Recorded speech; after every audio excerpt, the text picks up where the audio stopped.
So I've been making videos for a little over a year now here on YouTube, and I've never really been one to call myself a Halo YouTuber. I like to think of this channel as more of an Xbox-centric YouTube channel, but Halo is the biggest part of Xbox for a lot of people, and I know for me personally, it's hands down my favorite gaming franchise of all time. Hell, it actually, you know what? It might be my favorite franchise of anything in entertainment of all time. And because of that, it's one of my most discussed things on this channel. I think I could talk about Halo all day, every day. And one thing I have always thought about doing was a video where I rank and discuss my favorite Halo games, and I've always had this idea on the back burner, but I've never really given it a shot until now, thanks to a request by one of my viewers. So in this video, I figured I'd go through all of the Halo games with the exception of the Halo Wars series, seeing as those were never really my style of games, and I'd give them my personal ranking on where they stand against each other. And before I get started, I just want to break down what I'll be ranking these games on, and first and most important in my opinion will be the campaign. I think the storytelling has always been one of Halo's strong points, whether it's a story told through dialogue or just the environment and the atmosphere. And then obviously I will be ranking them based on their multiplayers as the second factor, which I think is extremely important in Halo. And then finally, I will give a brief verdict where I rank the games in numerical order. But with all that being said, let's get started.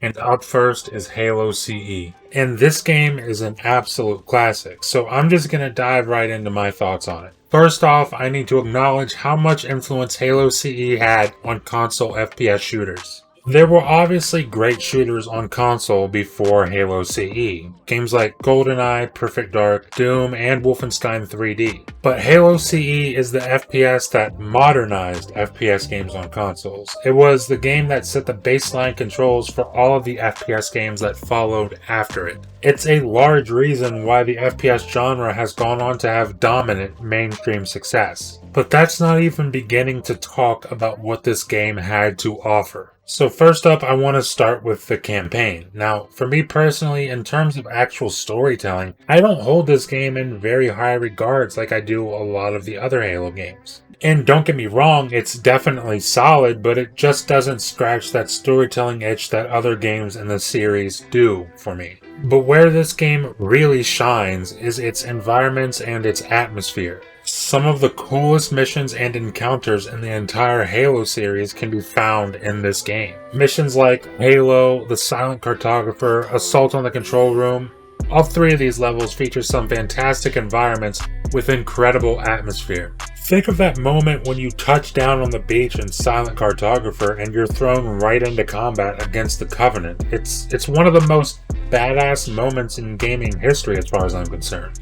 You mix that with the soundtrack blaring in the background and I swear I get goosebumps every single time I play this. This game also has one of the coolest moments in Halo history in the 343 Guilty Spark mission, and that's your first encounter with the Flood. Now, I say it's one of the coolest moments because in retrospect it absolutely is, but when I was 9 years old playing for the first time, I can assure you there was nothing cool about it. I was horrified. I think I even recently talked about it in a video. I was horrified, but I needed to find out what was going on, so I just kept playing. And that's how you know a game is doing something right, when you're compelled to keep playing it, even if it's scaring the hell out of you. I also think Halo CE has the best campaign in terms of its difficulty. I don't know about you folks, but I enjoy my Halo campaigns on heroic difficulty.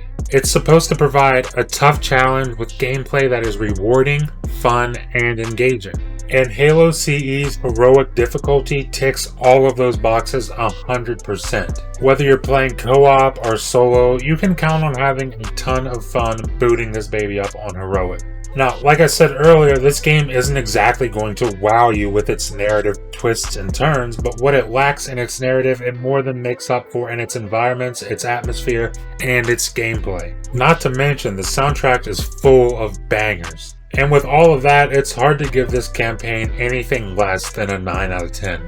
And up next is multiplayer, and this one's going to be a little odd because I never really got to experience CE multiplayer on a grand scale back in its heyday. I mostly just played small 1v1s or 2v2s within my group of friends on split screen. It wasn't until MCC when I finally got to experience an actual match-made game of Halo CE.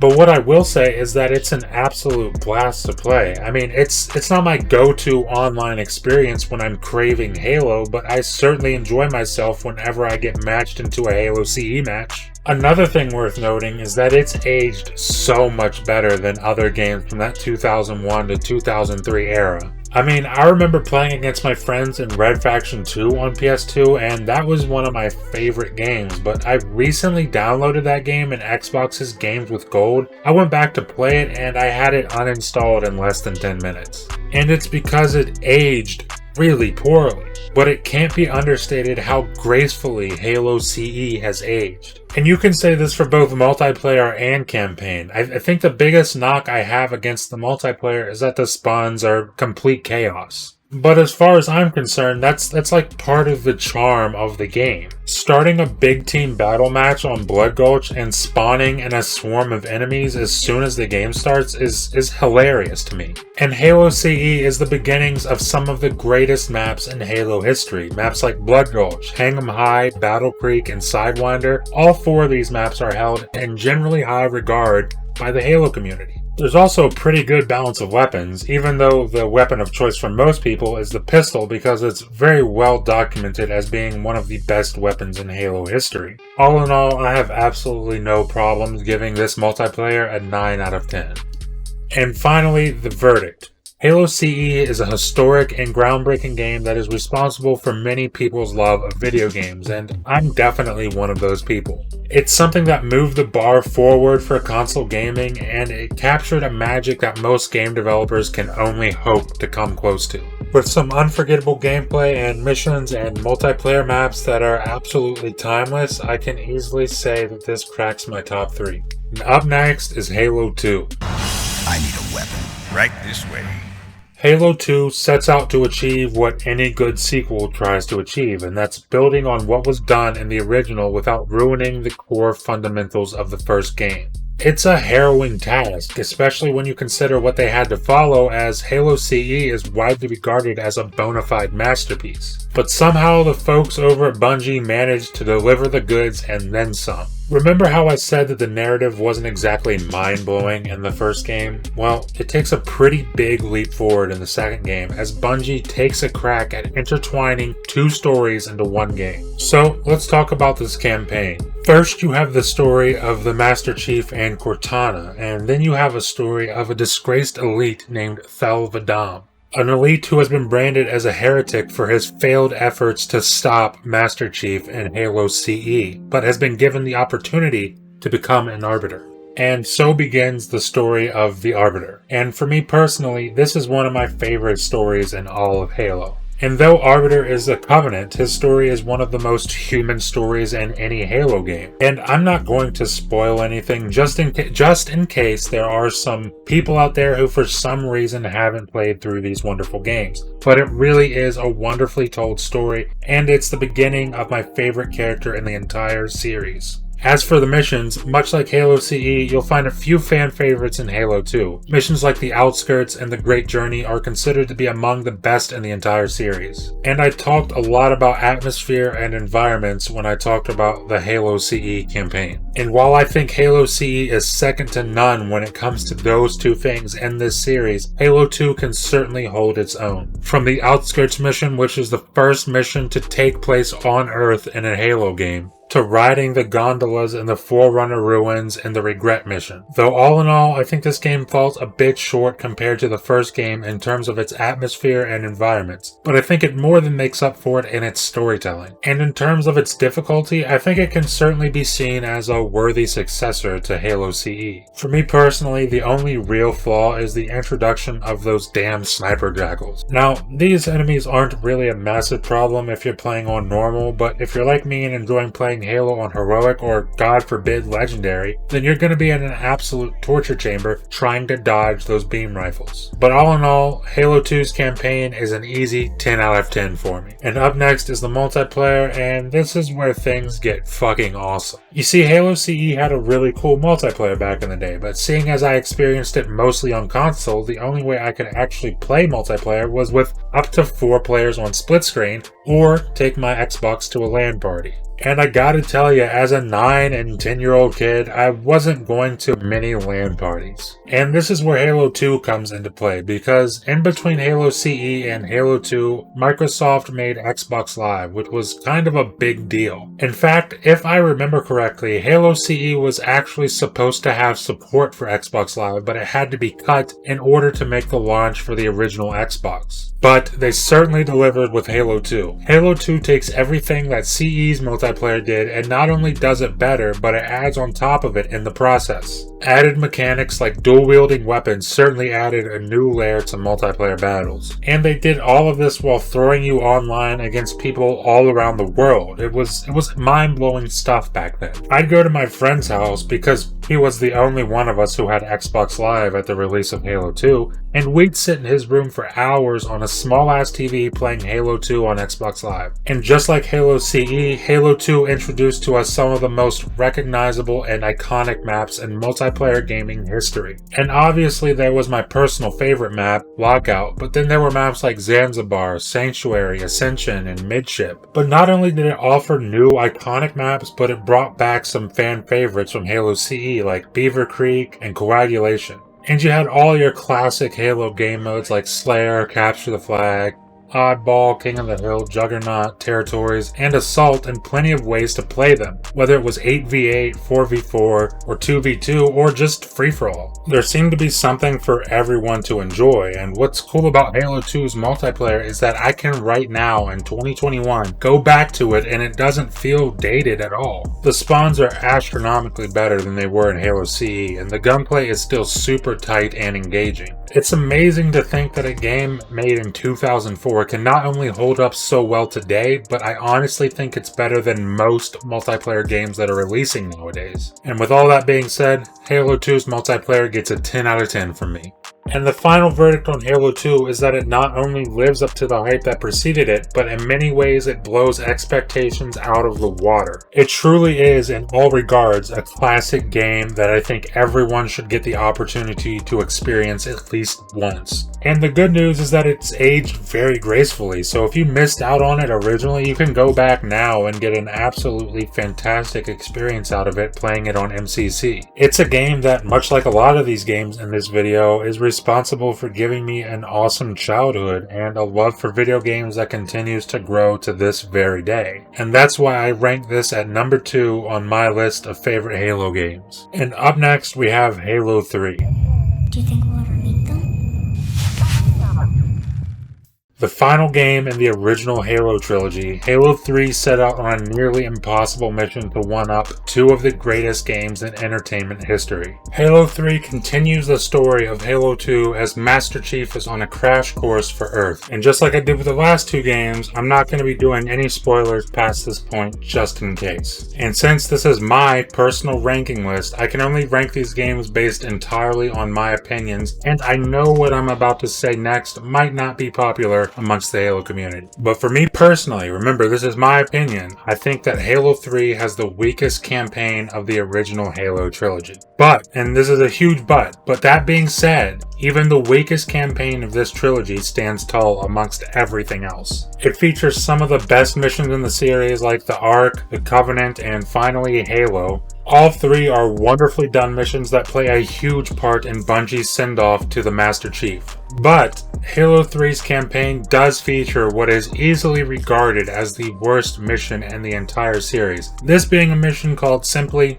Cortana. And like I said, no spoilers, but this mission is absolutely dreadful to play through. And good luck trying to beat it solo on Legendary. It's an absolute nightmare from start to finish. But thankfully they managed to end the trilogy on the highest of notes with one of the most epic Halo missions of all time, Halo. This is a mission that ends with an awesome Warthog run, which is an obvious nod to the final mission of Halo CE, the Maw, which also ends with a Warthog run of its own. It's a game that from start to finish tries its hardest to remain faithful to the series and give fans a conclusion that we can all be happy with, and for the most part, it does a fantastic job of doing that. It provides excellent environments and some awesome atmosphere, and I also give it bonus points for featuring Arbiter. With everything considered, I'd give Halo 3's campaign a damn solid 8 out of 10. And up next we have the multiplayer, and this is gonna be awesome because, in my opinion, Halo 3 is the pinnacle of not just Halo multiplayer, but multiplayer in general. You guys heard me give Halo 2's multiplayer a 10 out of 10, and I really meant it, but if I could, I'd give Halo 3's an 11 out of 10 or a 12 out of 10. It's beyond perfection. It's a game that saw tweaks and additions to the gameplay that came before it in previous installations. And one of the most divisive things that they added, or I guess in this case tweaked, was the removal of hit scan. And basically what this did in Halo 3 was made it so that you had to lead your shots with a BR, a carbine, or a sniper, whereas that wasn't the case in Halo 2. And a lot of people dislike this, but I honestly kind of enjoyed it back in the day. I mean, was it perfect? Hell no, it wasn't perfect. It made me rage more than I'd probably like to admit, but honestly thinking back on all my time playing OG Halo 3 on 360, I genuinely enjoyed it and ended up getting pretty used to it. But to get back to the gameplay, I honestly think it's everything good about Halo 2, but perfected and with some new fantastic elements to the sandbox. Equipment makes its first appearance with things like the bubble shields, regenerators, trip mines, deployable covers, and deployable grav lifts. Not to mention some new weapons were added to the sandbox as well, things like the Brute Spiker, Gravity Hammer, Spartan Laser, Mauler, Firebombs, and Spike Grenades. And they did a really amazing job balancing the new weapons with existing ones. You had things like the Shotgun, Mauler, Grav Hammer, and Energy Sword for up-close encounters. The BR and the Covenant Carbine were the go-to choices for mid to long-range combat. And if you want to stay back and pick people off in the distance, you had your standard UNSC Sniper Rifle, Beam Rifle, and even the Spartan Laser was effective at range. I mean, the Spartan Laser is best used on vehicles, but it's definitely a satisfying feeling obliterating another Spartan with a giant laser beam. And we talked briefly about how well Halo 2's multiplayer aged, and the same can be said for Halo 3's multiplayer. The difference for me personally is that I prefer Halo 2's multiplayer over most multiplayer games nowadays. But Halo 3's multiplayer remains undefeated in my opinion. No matter what multiplayer games I play, whether it's COD, Titanfall, Battlefield, Rogue Company, Apex Legends, Gears of War, or any other multiplayer game you can think of, if you ask me what game trumps them all, I will tell you 100% without a doubt it's Halo 3. And with the resurgence of these classic Halo games thanks to Halo MCC in the past few years, it's only gotten better as far as I'm concerned. With the introduction of Seasons into MCC, we've seen a steady flow of new content added into Halo 3, and some of it has been divisive, to say the least, amongst the community, but I gotta be honest, I'm all for it. And as far as I'm concerned, there's never been a better time to jump into Halo 3 multiplayer, so you should definitely check that out if you have Game Pass. Halo 3's multiplayer gets a full-blown 10 out of 10 from me. And finally, the verdict for Halo 3. Let me give you a heads up and say that this is going to get kind of emotional and pretty personal for me. So that's just a heads up for you. And with that warning, let's get started. Halo 3 is incredibly special to me. It was an absolute blessing that came at what was otherwise literally the worst period of my life. I had just lost my dad, who was relatively young, to cancer the summer before the game's release. And that was especially difficult because that specific summer was a summer that my dad said was going to be dedicated to me and him. He had worked his ass off during the year while I was in 7th grade just so he could have the entire summer off. We were going to do things like fishing, hiking, swimming, basketball, and all kinds of other awesome shit. And I think it was like the middle of April when we got the diagnosis for him, and by the end of June he was just gone. And that really sucked because I was really close to my father. In fact, if he hadn't died, we probably would have played a shit ton of Halo 3 together. Because, I mean, we really did just about everything together. And Halo 3 was something that legitimately taught me how to have fun again when I was at the most depressed I have ever been. It was something that I could rely on every night after I got home from school, where I knew my friends would be online, we'd all hop on Halo 3 and play custom games, or hop into big team battle lobbies, or play Infection, or even hop into Forge whenever they added Forge and make some stupid map that made no sense, but it didn't matter because we were all having fun. And I've got a lot of things in my life that mean a lot to me. My mother, my brothers, my friends, my cats. I mean, all the typical stuff that might matter to a single dude in his mid-20s. But on that list of things is definitely Halo 3, for not only being an absolutely classic video game, but for helping me through a really horrible time in my life. And I know it's really personal, but that's exactly why Halo 3 is number one on my list of Halo games. And up next, we've got Halo 3 ODST.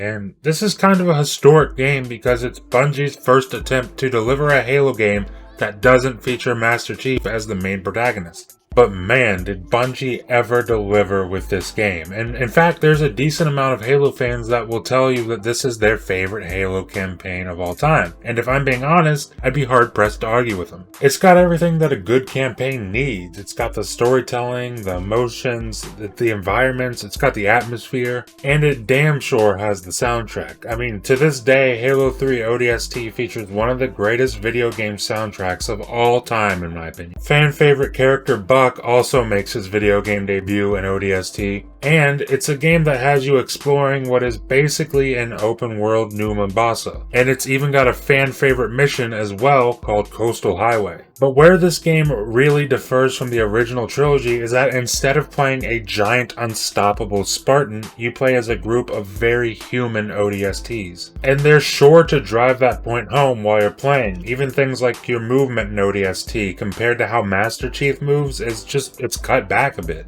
Most notable is the difference in jump height in ODST versus Halo 3 or Halo 2 for that matter. It is definitely a much more grounded experience than the first three games were. And to be fair, a lot of people love that. But for me personally, Halo is much like Doom. I want to be challenged, but I want to feel like an unstoppable badass. I think that this is something that the first three games nail very well, but it's where ODST falls a little short for me. But in fairness to ODST, it's not trying to give you that feeling. It's very much a story of humanity with their backs against the wall, where these soldiers are fighting for their literal lives, and in that respect, ODST is a very respectable entry into the series, and I have no problem giving the campaign an 8 out of 10. And as for multiplayer, well, it's a little weird because there is no real Halo 3 ODST multiplayer. The multiplayer for ODST is just Halo 3's multiplayer.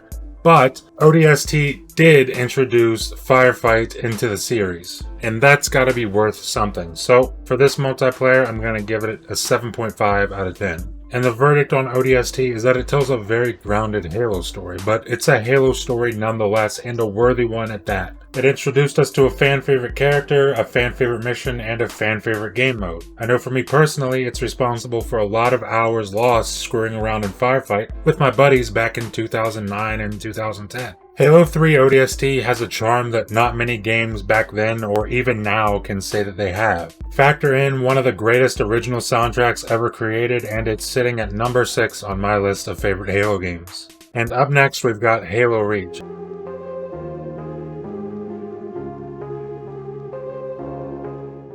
We've made it pretty far, folks, because this is officially Bungie's last release into the Halo series.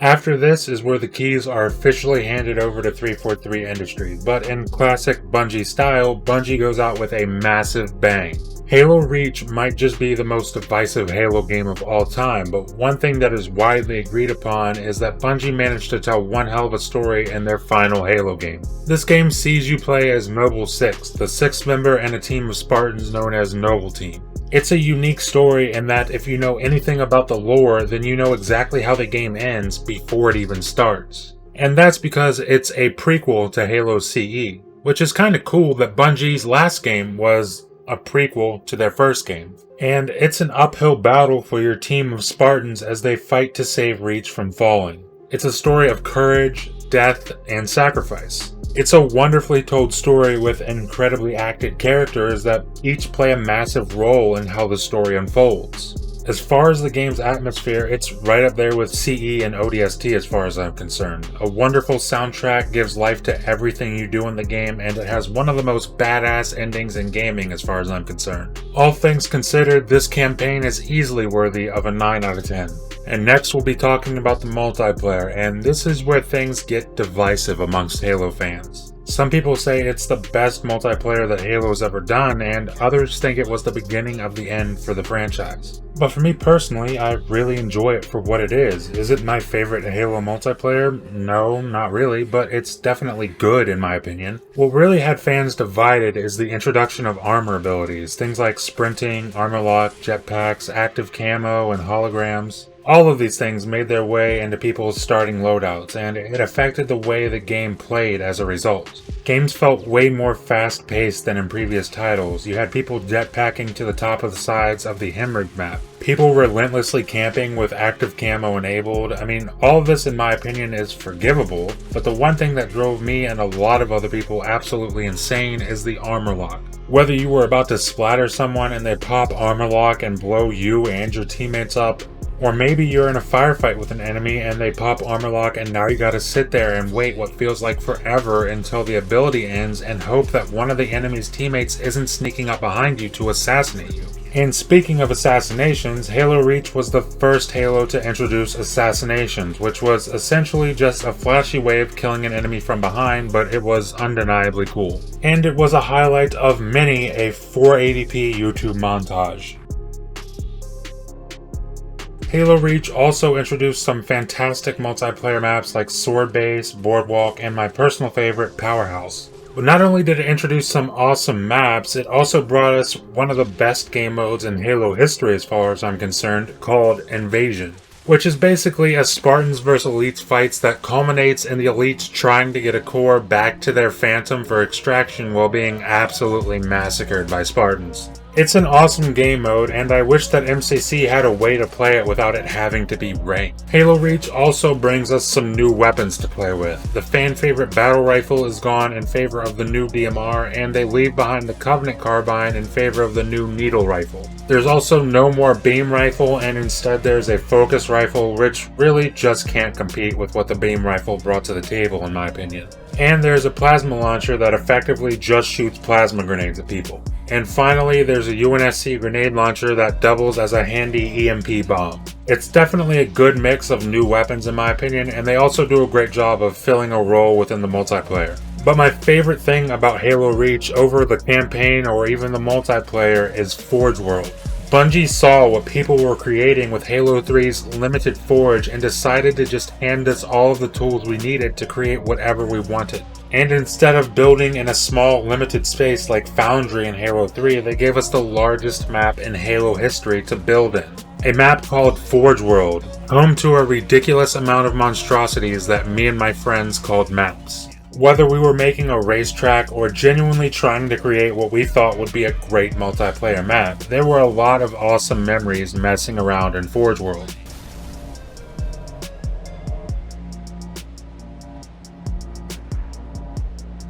Suicide.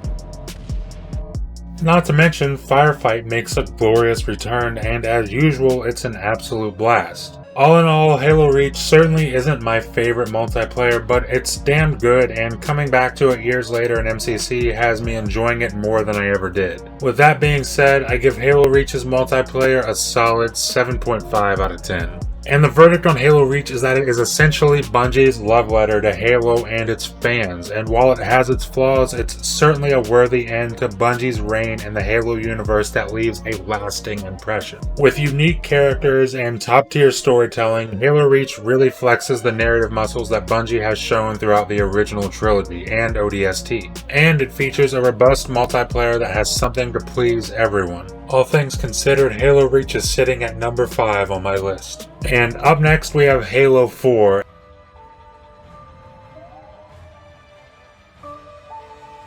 And this is where I suspect I'll probably lose a lot of fans of the original trilogy. And the reason I say that is because, for my money, Halo 4 offers the best campaign of any Halo game to date. And before you blast me in the comments, let me give some context for that opinion. I think that when I got into Halo at around 9 years old, I didn't really notice or care about the stories that Halo was telling. All I knew is I was a big green guy shooting aliens in various different locations. The original Halo trilogy's stories didn't really resonate with me until I replayed the games in MCC during the last console generation. Specifically a game like Halo 2, there's so many layers and undertones to the Arbiter story that just flew right over my head when I was 10 or 11 years old. And in 2012, at the release of Halo 4, I was 18 years old enough to understand what was going on in this massive Halo universe. And up until Halo 4, I never really saw Master Chief as a person. Like I said, in Halo CE through Halo 3, I just saw him as the big green guy who kills aliens. I mean, really, he might as well have been Doom Guy. But Halo 4 did an absolutely amazing job from start to finish portraying him with real human emotions. And they did it by diving deeper into the relationship between Chief and Cortana, which I think they absolutely nailed. It was a beautifully told story from start to finish, and it was also the beginning of the Reclaimer saga in the Halo story, introducing us to a new cast of enemies, the Prometheans. And I think 343 did an amazing job introducing the Prometheans in a really badass way. I think we all remember that first Promethean Knight encounter when it jumps down and its helmet opens up to reveal a screaming blue skull. The only thing about this game that's kind of iffy for me is the art style, and don't get me wrong, I think the folks at 343 created an absolutely stunning world with a beautiful art style, but at first glance it just doesn't give you a Halo vibe. There's too many lines and too many lights, it just feels like there's too much happening on screen at any given time. But even with the departure from the original trilogy's art style, I think 343's first foray into the Halo universe was a massive success for me personally, and I easily give the campaign a 10 out of 10.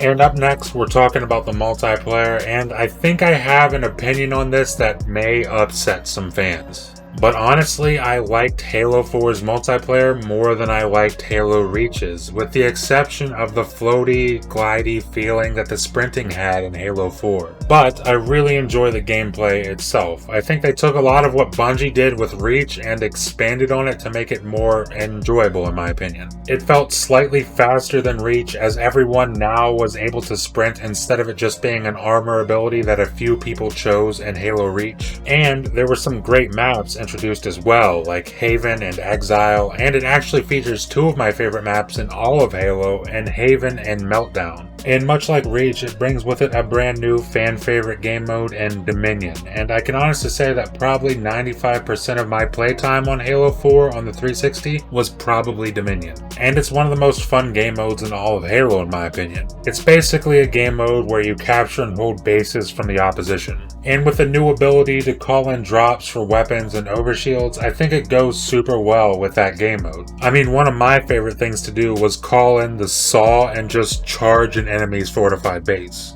And speaking of the Saw, Halo 4 continues the tradition of adding new weapons to the playing field. The Saw was my personal favorite because it's essentially an LMG that absolutely shreds just about anything you put in front of it. But there's other new weapons too, like the Railgun, which is a one-shot kill charge rifle. You have the standard Covenant arsenal, but with one lonely addition of a Storm rifle, which essentially replaces the plasma rifle from previous games. And then, with the introduction of the new enemies came new weapons, and there were a bunch of Promethean weapons. My favorite of them all being the Light Rifle, which is essentially the Promethean answer to the DMR or the Covenant Carbine. But there's other great weapons like the Incineration Cannon, the Binary Rifle, the Bolt Shot, the Scatter Shot, the Suppressor, and the Pulse Grenades. It's definitely a balanced arsenal of weaponry that the Prometheans bring to the table, and I feel like it's a bit more balanced than it was in Halo Reach. But on top of bringing in new weapons, they also brought back fan favorites like the BR, the Covenant Carbine, and the Covenant Beam Rifle, all of which were sights for sore eyes for the folks who missed those weapons in Halo Reach. I think Halo 4's multiplayer is a solid attempt by 343 of creating their own identity on top of what was left behind by Bungie with Halo Reach. It's certainly not the most competitive multiplayer in the series, but seeing as I'm generally a very casual player, I tend to enjoy it. Halo 4's multiplayer is good enough for an 8 out of 10 in my book. And the verdict on Halo 4 is that it serves as an outstanding introduction to 343's Halo. And while there are certainly things that I don't agree with, like the major deviation in art style from the OG trilogy, its story is more than enough to keep me coming back just to experience it every now and again. It's got a multiplayer that's better than most multiplayer games right now in my opinion, though the feeling isn't as distinctly Halo as the first games were. It definitely felt sci-fi, but it just didn't have that extra Halo charm to send it over the edge for me, and all of that being said, Halo 4 finds itself at number 4 on my list of Halo games. And with spots 1 through 6 out of 7 taken, that leaves us with Halo 5 Guardians.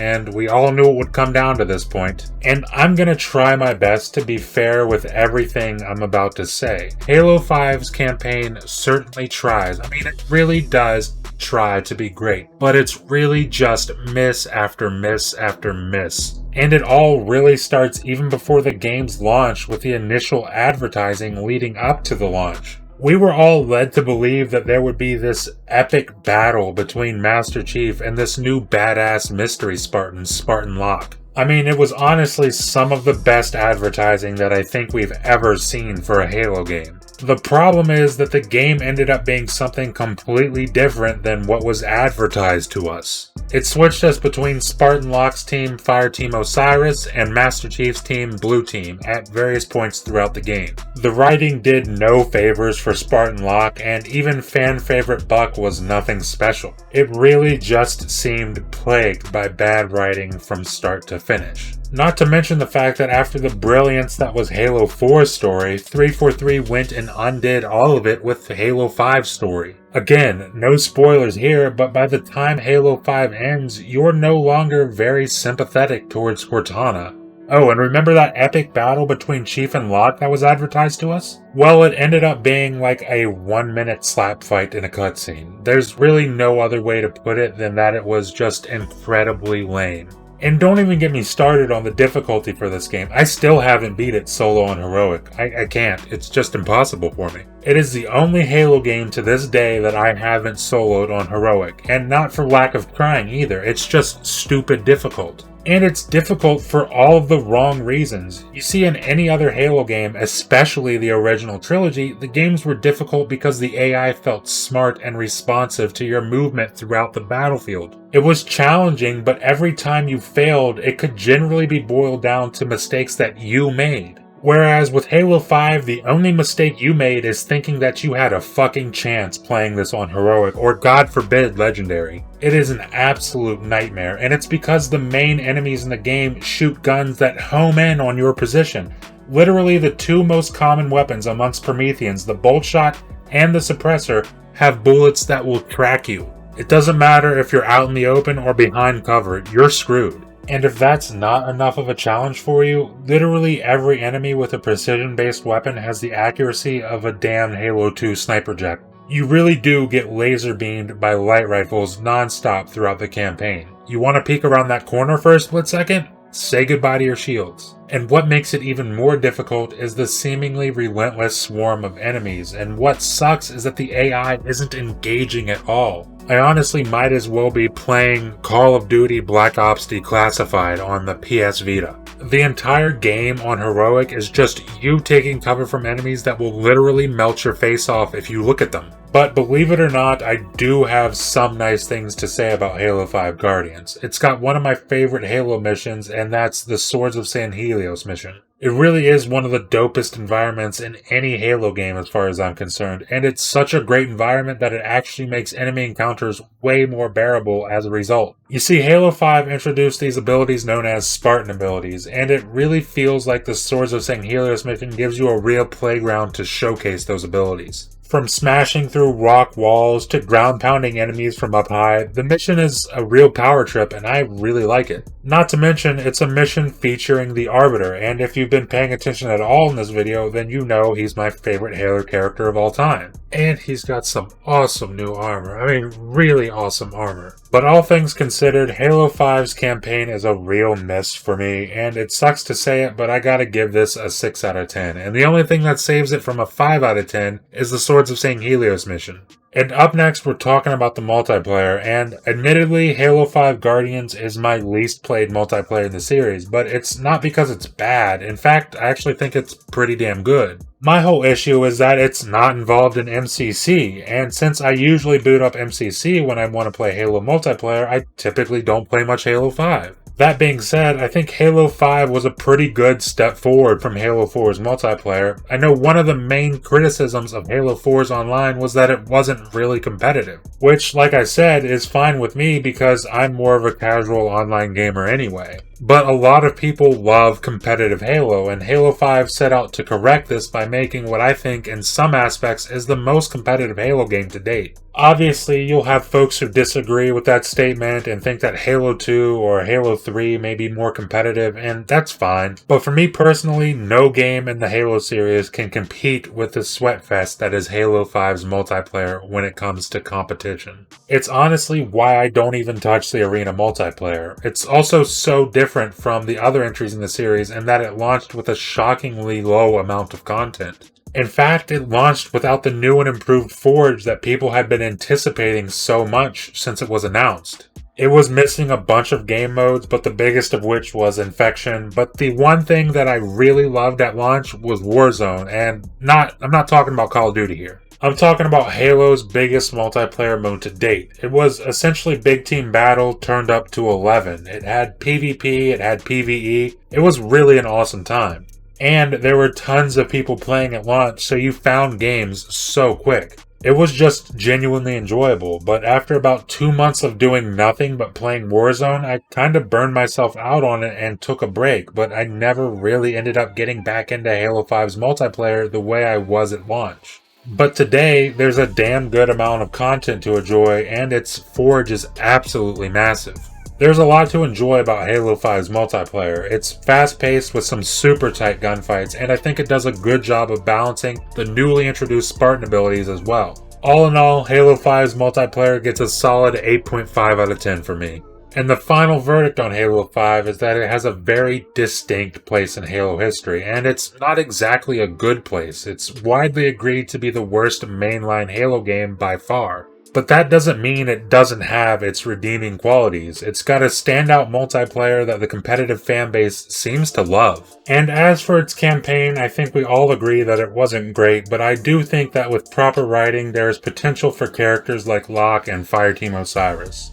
Hell, I wouldn't even be mad if they did a spin-off featuring Fireteam Osiris or maybe even a DLC for Halo Infinite. But the multiplayer and Arbiter's Return simply isn't enough to save it from being ranked last on my list of Halo games. And up next is my closing statements. Halo is an absolutely legendary series that is responsible for countless amazing memories throughout both my childhood and my adulthood. It's a franchise that is responsible for my love of video games. It's a franchise that has helped me through my darkest times, and it's a franchise that inspires me.